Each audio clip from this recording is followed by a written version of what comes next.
Hello student, मैं कुमकुम Sharma A1 educate lens में आपका स्वागत है। आज की क्लास में हमें ह्यूमन हार्ट को पढ़ना है। देखो, प्रीवियस क्लासेस में मैंने इवोल्यूशन ऑफ हार्ट को अच्छे से डिस्कस किया था। हमने देखा था कि किस तरीके से वन बाय वन क्या हुआ है, इवोल्यूशन हुआ है। जैसे अगर हम फिश की बात करें तो उनमें 2 चैम्बर्ड हार्ट होता था, 2 कक्ष होते थे। एम्फीबियंस, उसके बाद एम्फीबियंस आते हैं, उनमें 3 चैम्बर्ड। रेप्टाइल्स में 3 चैम्बर्ड। सिर्फ एक्सेप्शन क्या था, क्रोकोडाइल और एलिगेटर्स थे। और जो आपके एवीज और मैमल्स आते हैं, मतलब जो पक्षी होता है और स्तनधारी होते हैं, उनमें 4 चैम्बर्ड हार्ट पाया जाता है। दूसरा, अगर हम उनके परिसंचरण या मतलब कह सकते हो सर्कुलेशन की बात करें तो सर्कुलेशन में हमने क्या पढ़ा था कि जो फिशेस होते हैं उनमें कैसा सर्कुलेशन होता है, सिंगल, एक ही बार सर्कुलेट होता है। और उसमें वीनस हार्ट पाया जाता है, मतलब पूरे हार्ट में हमेशा इम्प्योर ब्लड, डीऑक्सीजनेटेड ब्लड ही क्या करता है, सर्कुलेट होता है। अगर उसके बाद हम बात करते हैं किसकी, एम्फीबियंस की। एम्फीबियंस में डबल सर्कुलेशन होता है लेकिन इनकम्प्लीट होता है। रेप्टाइल्स में, मतलब जो सरीसृप होते हैं, उनमें भी डबल सर्कुलेशन होता है लेकिन इनकम्प्लीट होता है। और एवीज और मैमल्स में क्या हो जाता है, डबल सर्कुलेशन लेकिन कंप्लीट होता है। तो ये सारी चीजें प्रीवियस क्लासेस में पढ़ ली थी। और हमने एक और चीज पढ़ा था, कोल्ड ब्लडेड और वार्म ब्लडेड। ऊपर के 3 मतलब फिश हो गया, एम्फीबियंस हो गया, रेप्टाइल्स हो गए, मछली हो गई, आपके उभयचर हो गया और सरीसृप हो गए, ये क्या होते हैं, कोल्ड ब्लडेड होते हैं। और बाकी के जो दो हैं, एवीज और आपके मैमल्स, वो क्या होते हैं, वार्म ब्लडेड होते हैं। ठीक है, ये सारी चीजें मैंने वन बाय वन बहुत अच्छे से डिस्कस की थी। आज की जो क्लास है वो ह्यूमन हार्ट के बारे में। देखो, ह्यूमन हार्ट क्या होता है, एक्चुअली में जो ह्यूमन की हार्ट होती है वो मसल्स की बनी हुई होती है, पूरी की पूरी मसल्स होती है, कोई बोन जैसा स्ट्रक्चर नहीं होता वहां। सारी जो ह्यूमन हार्ट होता है वो किसका बना होता है, मसल्स का बना हुआ। तो सबसे पहला क्वेश्चन, अगर हम इसके स्ट्रक्चर की बात करें तो कैसा होता है, मस्क्यूलर ऑर्गन। ठीक है, क्या होता है ये, मस्क्यूलर ऑर्गन, जिसको आप क्या बोल सकते हो, मांसपेशीय अंग, मांसपेशीय अंग। क्योंकि ये मस्क्यूलर ऑर्गन है, मतलब कि पूरा का पूरा जो है वो मसल्स का बना हुआ होता है, इसीलिए इसको मायोजेनिक हार्ट भी बोलते हैं, मायोजेनिक हार्ट भी कहते हैं। देखो, सिर्फ मसल्स का बना इसलिए नहीं कहते हैं, एक्चुअली में यही मसल्स जो होते हैं वो इम्पल्स जनरेट करेंगे, हम आगे देखेंगे कैसे करेंगे। तो मायो वर्ड हमेशा किसके लिए यूज होता है, मांसपेशियों, मसल्स के लिए यूज होता है। जेनिक मतलब जनरेट करना। तो ये मायोजेनिक हार्ट किसका होता है, ह्यूमंस का होता है। ये क्वेश्चन बड़ा इंपॉर्टेंट है। ठीक है, हिंदी में भी इसको मायोजेनिक हार्ट लिखकर, हृदय लिखकर ही दे देता है, तो आपको ये पता होना चाहिए। अगला, जो आपका एक्चुअली में जो आपका हार्ट होता है वो बिल्कुल सेंटर में नहीं होता, वो थोड़ा सा लेफ्ट की तरफ टिल्ट होता है, मतलब थोड़ा झुका हुआ होता है। तो ये क्या होता है, स्लाइटली टिल्ट होता है, स्लाइटली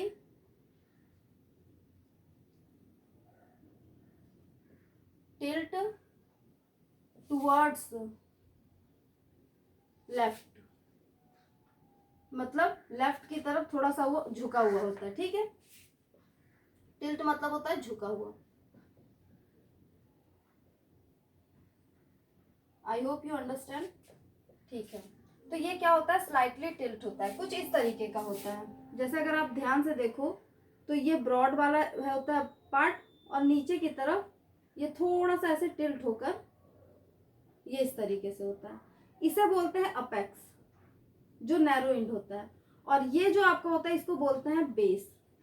ठीक है, तो हार्ट का जो ये ब्रॉडर आपको पार्ट दिख रहा है वो बेस हो जाता है, और जो आपका नैरो वाला पार्ट दिखता है वो क्या हो जाता है, अपेक्स हो जाता है। तो आप क्या लिख सकते हो, अपर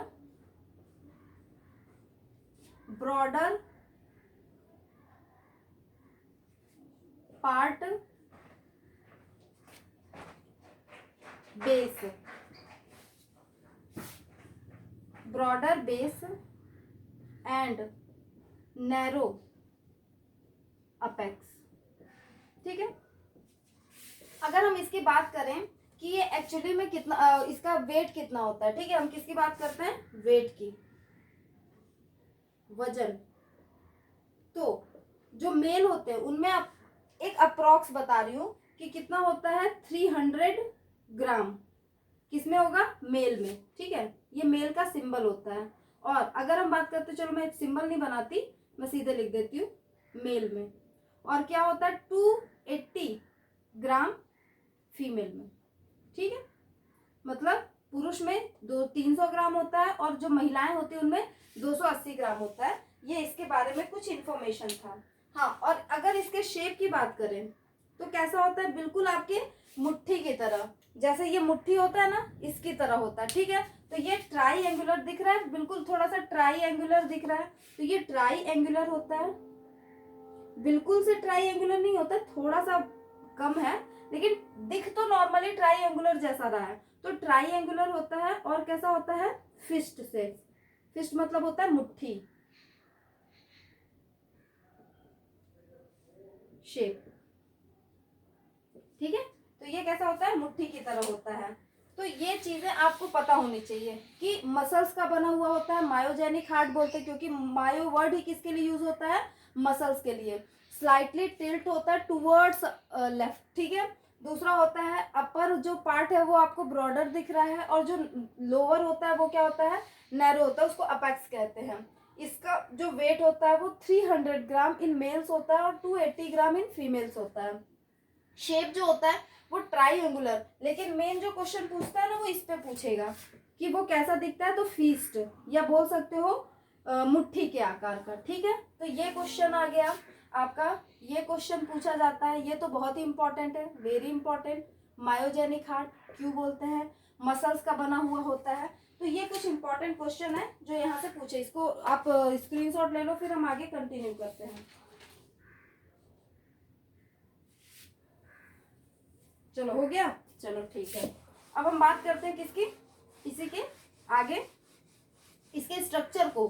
देखो ये तो था इसका एक नॉर्मल स्ट्रक्चर, अब हम इसकी फंक्शनिंग की बात करेंगे कि किस तरीके से जो हार्ट है वो ब्लड को पंप करता है। ठीक है, तो अब हम बात किसके ऊपर करेंगे, इसके फंक्शनिंग के ऊपर।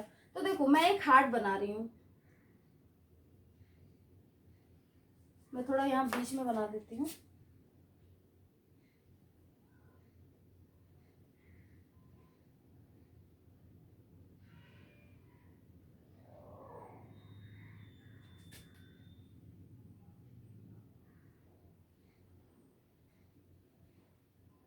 देखो ये जो मैं हार्ट बना रही हूँ ये इसका एक्सटर्नल स्ट्रक्चर है, इंटरनल नहीं।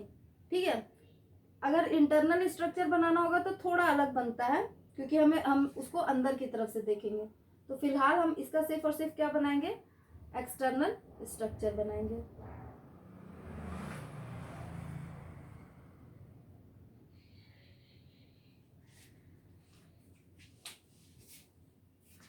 थोड़ा सा ठीक सा बना देती हूँ, एक मिनट।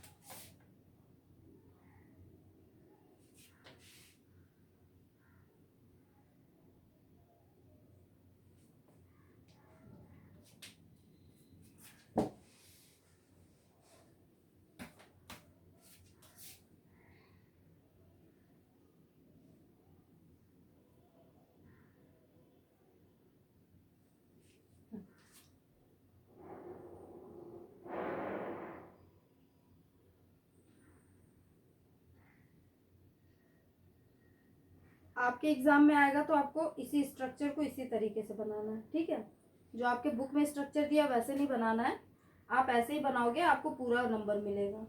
तो आप ऐसा डरना मत, यही स्ट्रक्चर बनाना जो स्ट्रक्चर मैं बना रही हूँ आपके सामने। ठीक है, और ये बड़ा इंपॉर्टेंट टॉपिक है, क्वेश्चन आना फिक्स होता है, एग्जामिनर का फेवरेट क्वेश्चन, ऐसा समझ लो। तो भाई जो फेवरेट है उसको तो वो पूछेगा ही। और यहाँ से ये इस तरीके से डिवाइड होता है, ऊपर 2 चैम्बर दिखाई दे रहा है आपको, नीचे भी 2 चैम्बर दिखाई दे रहा है। ठीक है, ये थोड़ा सा इस तरीके से थिक होता है, मैं उतना थिक बना नहीं रही हूँ, वो एक्चुअली नीचे भी थिक हो जाएगा। हम इंटरनल स्ट्रक्चर नहीं देख रहे हैं, इसलिए हम एक नॉर्मल स्ट्रक्चर बना रहे हैं। ठीक है, हम क्या कर रहे हैं, सिर्फ एक नॉर्मल स्ट्रक्चर बना रहे हैं। और अगर आपको इंटरनल स्ट्रक्चर देखना होगा तो क्लास 11th में हम उसको अलग से डिस्कस करेंगे। ठीक है, तो अभी के लेवल पे आपको इतना ही जानना होगा। इसको बोलेंगे राइट एट्रियम। ठीक है, मतलब एट्रियम का मतलब होता है अलिंद। अब राइट में है दूसरा होता है राइट वेंट्रिकल। वेंट्रिकल का मतलब क्या होता है, निलय। यहाँ पे क्या है, सॉरी, हाँ, यहाँ पे है लेफ्ट एट्रियम और यहाँ पे क्या हो जाएगा आपका लेफ्ट वेंट्रिकल। ठीक है, अब देखो क्या होगा, यहाँ पे इस तरीके से सुपीरियर वेना कावा होगा। क्या होगा हम आगे डिस्कस करेंगे। इधर इन्फीरियर वेना कावा होगा। ठीक है, क्या हो जाएगा, इन्फीरियर वेना कावा। ये क्या हो जाएगा, सुपीरियर वेना। इसको मैं इधर कर देती हूँ।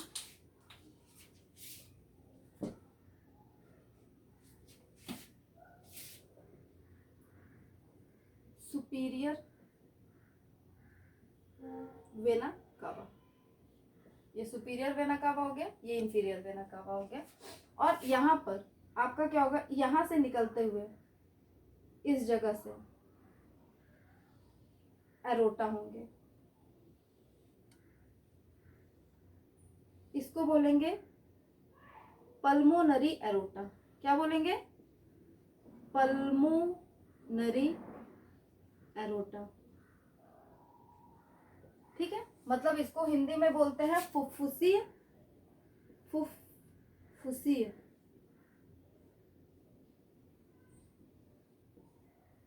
महाधमनी। ठीक है, और आपके लेफ्ट वेंट्रिकल से भी इसी तरीके के क्या होंगे, एक महाधमनी निकलती हुई दिखेगी, यहाँ से दिख रही है, यहाँ फिर इधर, फिर इधर और इधर से उसका एंडिंग पॉइंट दिखेगा। हम इसको थोड़ा सा डार्क कर देते हैं ताकि दोनों में डिफरेंशिएशन करना आसान हो।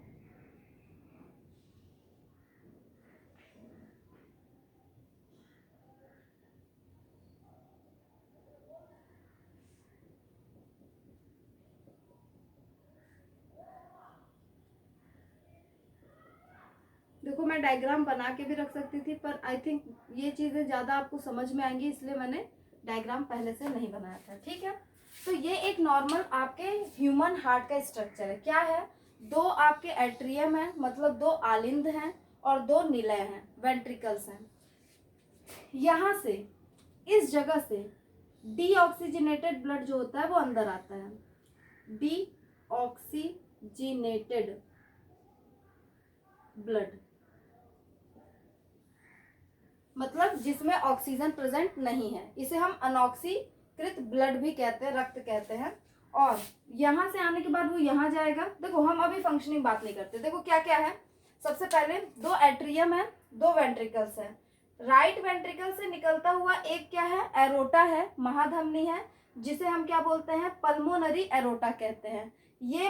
और दूसरा लेफ्ट वेंट्रिकल से निकलता हुआ एक और एरोटा है, जिसे हम क्या बोलते हैं, सिस्टेमिक एरोटा कहते हैं। अब देखना क्या क्या हो रहा है। सबसे पहले जो ब्लड होता है, अब पूरी की पूरी प्रोसेस डिस्कस करते हैं। सबसे पहले ब्लड जो होता है वो जो डीऑक्सीजनेटेड ब्लड है वो आपके कहाँ से जाता है, राइट एट्रियम में जाएगा। ठीक है, ये डीऑक्सीजनेटेड ब्लड आपके राइट एट्रियम में जाएगा।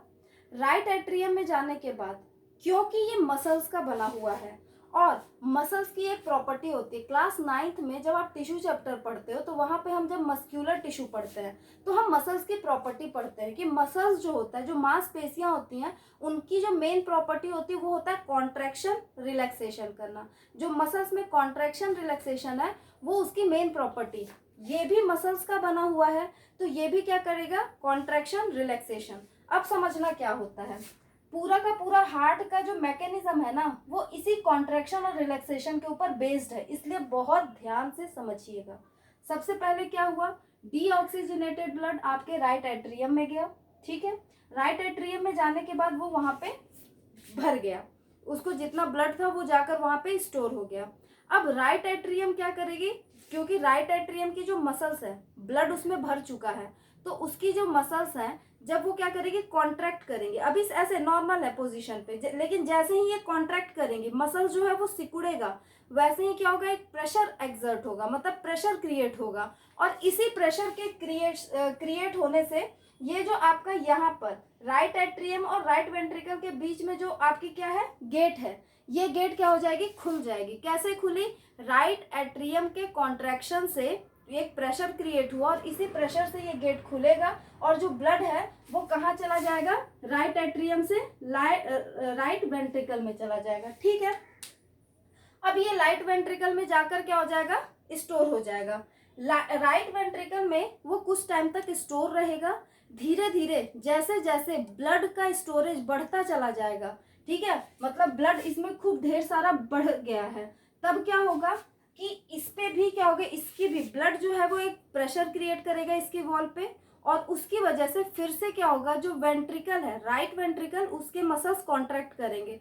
जैसे ही राइट वेंट्रिकल के मसल्स कॉन्ट्रैक्ट करेंगे, वैसे ही क्या होगा, ये क्योंकि मसल्स कॉन्ट्रैक्ट किए मतलब प्रेशर एकदम से बहुत ज्यादा हो गया, और जैसे ही प्रेशर ज्यादा होगा, यहाँ पे भी एक एक्चुअली में ना वेल्व होता है, वेल्व बोले तो एक चैनल है, गेट है, ठीक है, तो ये नॉर्मली बंद रहेगा। लेकिन जैसे ही इस राइट वेंट्रिकल पे बहुत ज्यादा प्रेशर हुआ, भाई इसने क्या किया था, कॉन्ट्रैक्ट किया था, और इस कॉन्ट्रैक्शन की वजह से एक प्रेशर जो बढ़ता जा रहा है, उसकी वजह से ये वेल्व क्या हो जाएगा, खुल जाएगा, और जो ब्लड है वो राइट वेंट्रिकल से होते हुए कहाँ चला जाएगा, आपके लंग्स में चला जाएगा। ठीक है, तो ये एक वेल्व होता है। ठीक है, यहां तक समझ गए। अब देखो, जो भी ब्लड राइट वेंट्रिकल से पल्मोनरी एरोटा के थ्रू लंग्स में जाएगा, भाई हमें पता है कि लंग्स क्या है, एक रेस्पिरेटरी ऑर्गन है, मतलब श्वसन में जो हेल्प करती है वो ऑर्गन है, तो लंग्स में हमेशा ऑक्सीजन प्रेजेंट रहता है। ठीक है, तो ये जो डीऑक्सीजनेटेड ब्लड है, जब वो लंग्स में जाएगा तो वो कैसा हो जाएगा, ऑक्सीजनेटेड, अब उसमें ऑक्सीजन मिक्स हो गया है।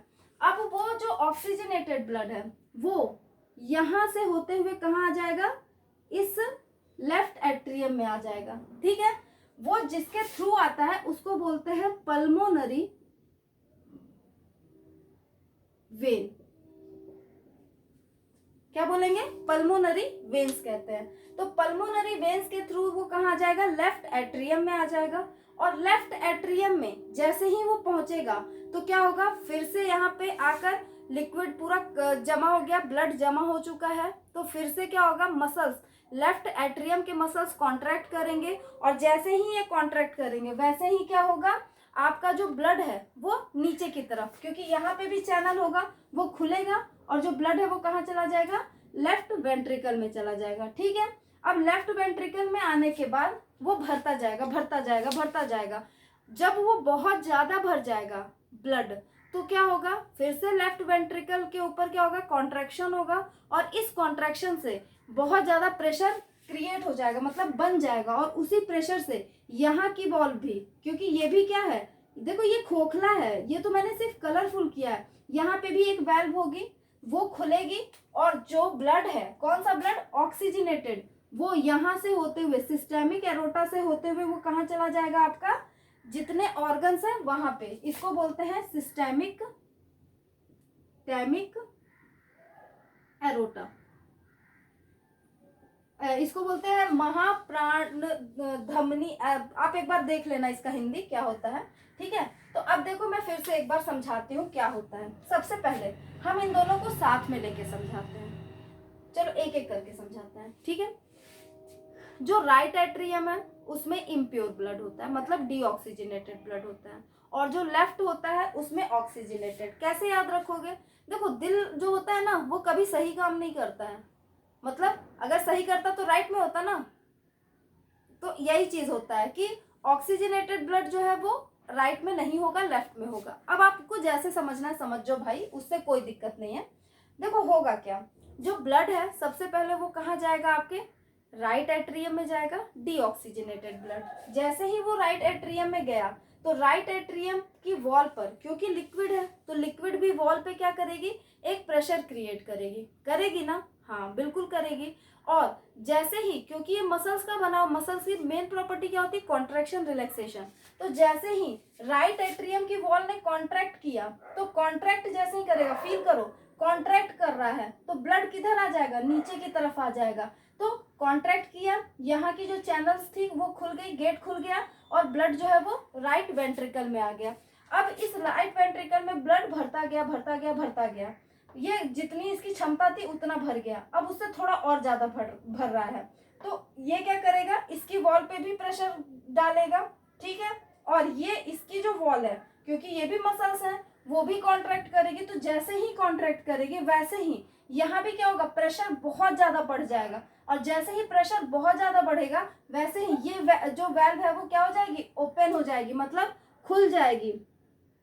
और इस वेल्व के खुलते ही जो आपका इम्प्योर ब्लड था, मतलब डीऑक्सीजनेटेड ब्लड था, वो पल्मोनरी एरोटा के थ्रू लंग्स में चला जाएगा, ठीक है।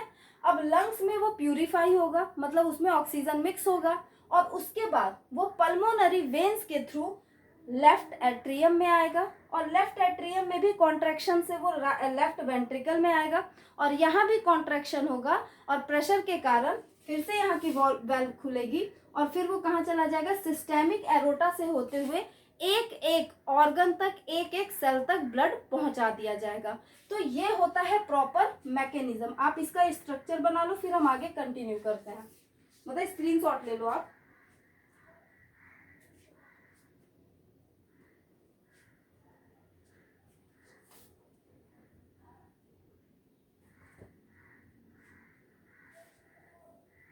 हाँ, एक चीज और याद रखिएगा कि आपके क्या होता है, लेफ्ट एट्रियम और लेफ्ट वेंट्रिकल के बीच में यहाँ पे जो वेल्व होता है उसको बोलते हैं बाइकस्पिड वेल्व। क्या बोलेंगे, left atrium and left ventricle के पास जो वेल्व होता है उसको क्या बोलते हैं, आपका बाइकस्पिड वेल्व बोलते हैं, बाइकस्पिड।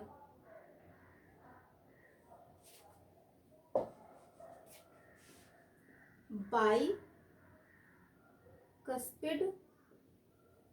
वेल्व।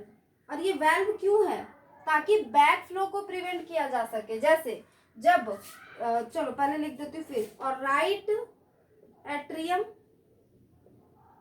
और राइट वेंट्रिकल के बीच में ट्राइकस्पिड वेल्व होता है, कस्पिड वेल्व होता है। और भी वेल्व होते हैं, लेकिन फिलहाल हमें इतना ही चीजों को जानना है, ठीक है। तो एक होता है लेफ्ट एट्रियम लेफ्ट वेंट्रिकल के बीच में bicuspid valve, right atrium right ventricle के बीच में ट्राइकस्पिड वेल्व।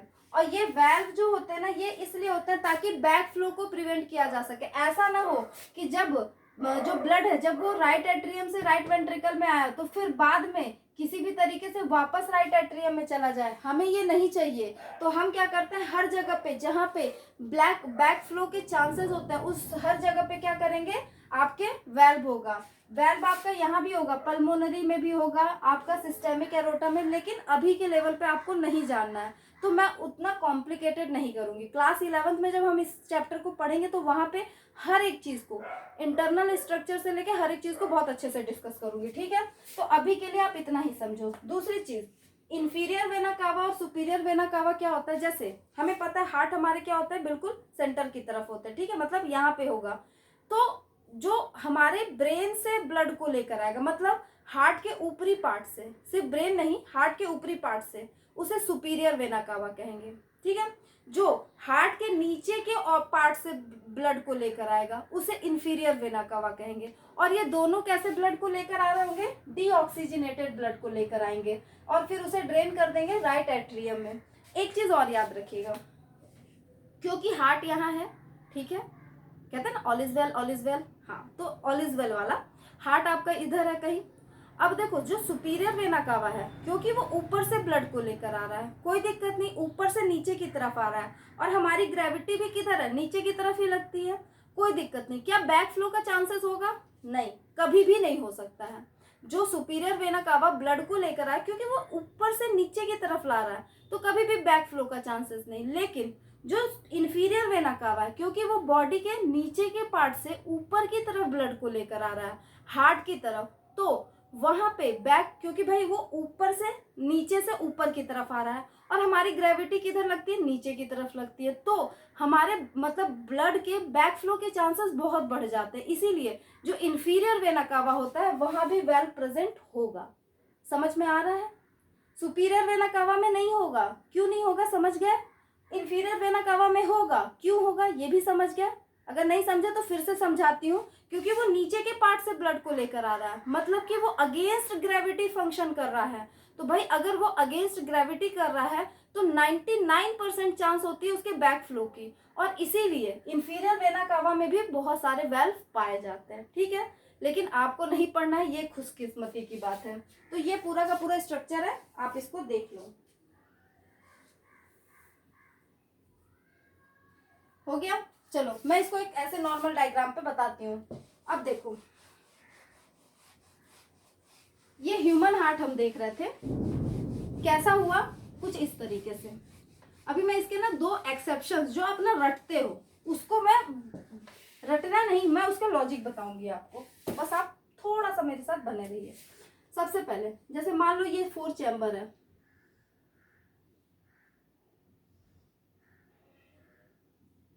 ये राइट एट्रियम, ये राइट वेंट्रिकल, ये लेफ्ट एट्रियम, ये लेफ्ट वेंट्रिकल।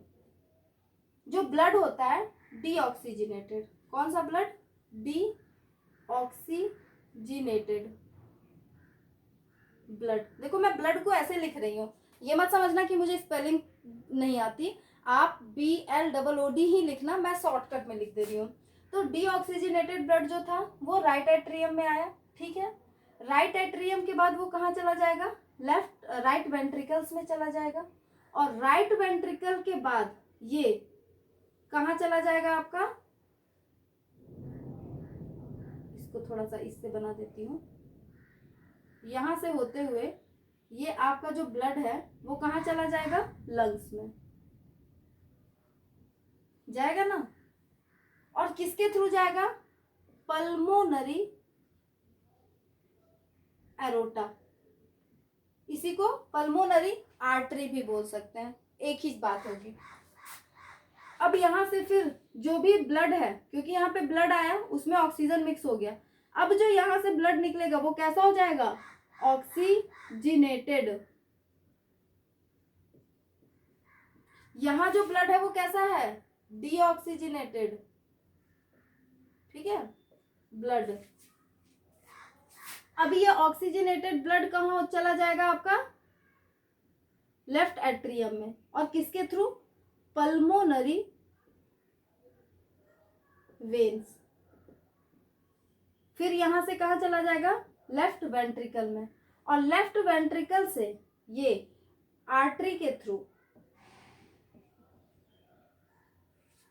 कैसा ब्लड? ऑक्सीजनेटेड,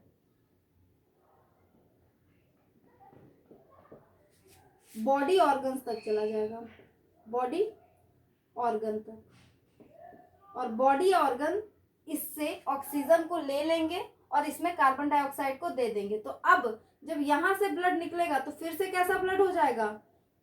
आपका डीऑक्सीजनेटेड। ध्यान से देखो, ब्लड एक बार आपके राइट एट्रियम में गया, फिर राइट वेंट्रिकल में गया, फिर बाहर निकल गया, लंग्स में गया, ठीक है, बाहर निकल गया, फिर वहां से वो ऑक्सीजनेटेड हुआ, फिर वो आपके लेफ्ट एट्रियम में गया, लेफ्ट वेंट्रिकल में गया, और सिस्टेमिक एरोटा से होते हुए फिर से बाहर निकल गया। यहाँ पे लिख लेना सिस्टेमिक एरोटा, ठीक है, क्या हो जाएगा? Systemic aorta. देखो एरोटा आर्टरी एक ही बात है, कोई दिक्कत नहीं है। तो सिस्टेमिक एरोटा से हुए बॉडी ऑर्गन्स तक पहुंच गया। तो यहाँ पे कितने बार ब्लड सर्कुलेट हो रहा है, कितने बार ब्लड जो है वो इंटर किया, और कितने बार? भाई 2 बार इंटर किया और 2 बार एग्जिट। पहली बार इंटर यहाँ किया था, फिर यहाँ से होते हुए एग्जिट कर गया एक बार, फिर दूसरी बार इंटर यहाँ से किया, फिर यहाँ से होते हुए दोबारा एग्जिट 2 बार। मतलब आपके जो लंग हार्ट है उसमें ब्लड कितने बार आया? 2 बार, और 2 बार एग्जिट हुआ, इसीलिए इसको क्या बोलते हैं? डबल सर्कुलेशन, या आप इसको बोल सकते हो दोहरी परिसंचरण तंत्र। ठीक है। दूसरी चीज, अगर आप ध्यान से देखो तो राइट वेंट्रिकल से जो ब्लड निकल रहा है डीऑक्सीजनेटेड, वो लंग्स में किसके थ्रू जा रहा है? पल्मोनरी एरोटा, या आप इसको लिख सकते हो पल्मोनरी आर्टरी। मैं आर्टरी लिख देती हूँ, आर्टरी। ठीक है।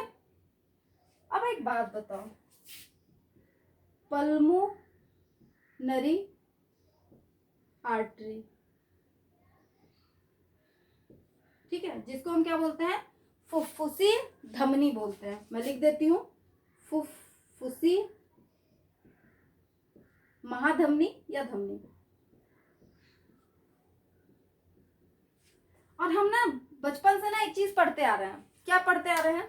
कि पल्मोनरी जो आर्टरी है वो एकमात्र एक्सेप्शन है जो डीऑक्सीजनेटेड ब्लड को क्या करती है? लेकर जाती है। अब समझे कि ये एक्सेप्शन नहीं है। ये क्यों बोला जा रहा है? क्योंकि राइट वेंट्रिकल से जो एरोटा निकला है, जो आर्टरी निकली है, उसका नाम ही है पल्मोनरी। और पल्मोनरी क्यों बोला? क्योंकि वो लंग्स तक जाती है, लंग्स को ही पल्मोनरी बोलते हैं। और ये एक आर्टरी के थ्रू जा रहा है, इसीलिए तो हम बोलते हैं ना कि पल्मोनरी आर्टरी क्या है? एक एक्सेप्शन है। यहाँ पे क्या होता है? डीऑक्सीजनेटेड ब्लड प्रेजेंट होता है, प्रेजेंट डीऑक्सीजनेटेड ब्लड। ठीक है। और दूसरा हम जो एक्सेप्शन लिखते हैं वो लिखते हैं पल्मोनरी वेन। वेन क्योंकि हमेशा डीऑक्सीजनेटेड ब्लड को लेके जाता है, लेकिन ये एक पल्मोनरी वेन्स है जो क्या कर रहा है? ऑक्सीजनेटेड ब्लड को लेके जा रहा है। तो ये क्या करता है? Present oxygenated blood. तो क्यों ये दोनों एक्सेप्शन है, समझ में आया? क्योंकि ये राइट वेंट्रिकल से जो आर्टरी निकल रही है, क्योंकि आर्टरी ही निकलेगी और वो पल्मोनरी तक लेके जा रही है डीऑक्सी, इसलिए पल्मोनरी आर्टरी क्या होती है? एक एक्सेप्शन। और दूसरा पल्मोनरी वेन, दूसरा एक्सेप्शन। तो ये दोनों ही क्वेश्चन बहुत इंपॉर्टेंट होता है, एक ये क्वेश्चन और एक ये क्वेश्चन। तो आई थिंक आप समझ गए होंगे कि क्यों इंपॉर्टेंट होता है और किस तरीके से होता है। तो ये है पूरा का पूरा क्या? ह्यूमन हार्ट और उसका मैकेनिज्म। इससे ज्यादा आपके लेवल पे नहीं पूछा गया और ना ही पूछा जाएगा। तो इतनी चीजों को पढ़ लीजिएगा, एक एक लाइन को देखिएगा, सारी जितने भी चीजें मैंने बताई हैं वो सारी चीजें उसमें इंक्लूड होंगी। ठीक है। कल की जो हमारी क्लास होगी उसमें हम इसका एक बहुत ही इंपॉर्टेंट टॉपिक ब्लड प्रेशर, उसके बाद आपका लिम्फ, प्लेटलेट्स, ये सारी चीज़ों को डिस्कस करेंगे। और कल की क्लास में आपका जो ब्लड ये ट्रांसपोर्टेशन है वो कंप्लीट हो जाएगा। फिर हम एक्सक्रीटरी की तरफ बढ़ेंगे। तो आप इसको स्क्रीनशॉट ले लो और देख लो।